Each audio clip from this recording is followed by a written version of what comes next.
I say that one of my purposes in life, apart from encouraging the future, bringing courage to as many people as I can, is that I would like to leave any situation, any conversation that I've given someone a choice. I've left someone with a choice, like a red and a blue Mm. pill in the Matrix. I've left I someone love with a that. choice. And the choice is, from this moment forward, you can design your life through fear or you can design your life through courage. The power is in your Mm. hands. Mm.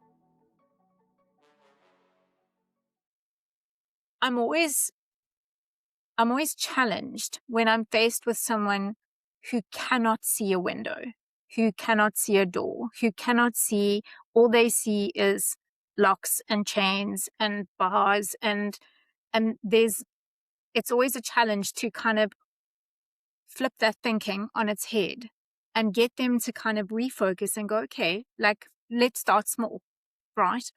What is your advice to someone who's maybe in that state of mental health because of circumstances that have happened to them?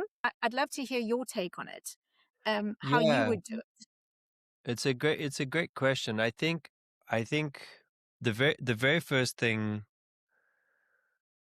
I, I again I take this as a privilege that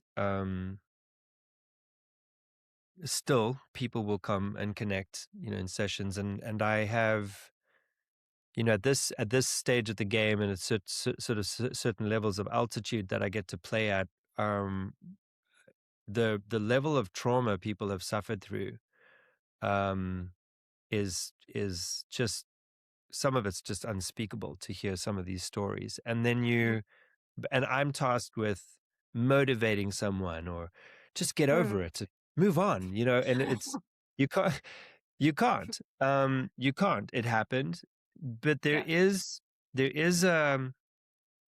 I do lean a lot on the fundamentals of my trainings in NLP, neuro linguistic Yes. programming, and I love the concept of NLP. Says there's a wonderful quote from that body of work that says it's never too late to have a good childhood, which means that at any point, there's a thing called timeline therapy in NLP, which is that you can Yeah. reaccess your memories, and you can go and visit carefully and well facilitated and well guided. You can go back to some of the most horrific moments, Mhm. and you can revisit them at a distance, at a safe enough distance from emotional feelings and triggers, without having to relive traumatic moments. And one of the things it teaches is, what can we you can't undo what has happened, but Yeah. what is the learning that I could gain from it that could help my future self? Mm.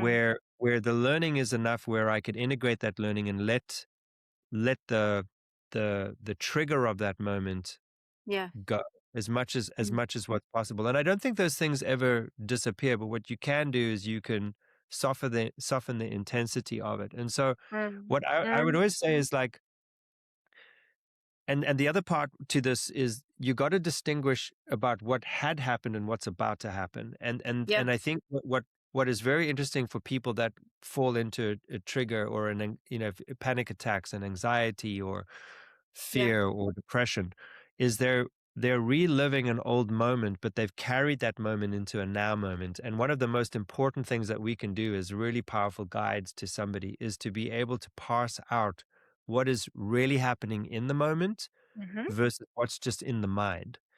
And Mm. I think that what I try to distinguish, to separate those things, is when someone is in fear, or a past trauma aspects or elements of the situation they're in feel like, or they have similarities to something they went through before. I really Mm. try to create psychological safety, which is to just pause them for a minute and to say, look, you are safe here. You're safe with me. And just take a look around.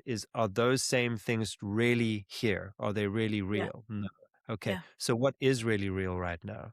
What are you hearing? Mm. What are you feeling? What are you sensing? And to try and bring them back into the now and into the moment, and to say that that thing Mm. that's happening in your mind is in your mind, and you have the Mm. ability to make it smaller. I don't think those things Yeah. ever go away, but what we can do is make Mm. it smaller. And by making it smaller, we've got to put our focus on something else that we want to grow and make bigger. Because I love, Mhm. in energy management, is, you know, um, where focus goes, energy flows.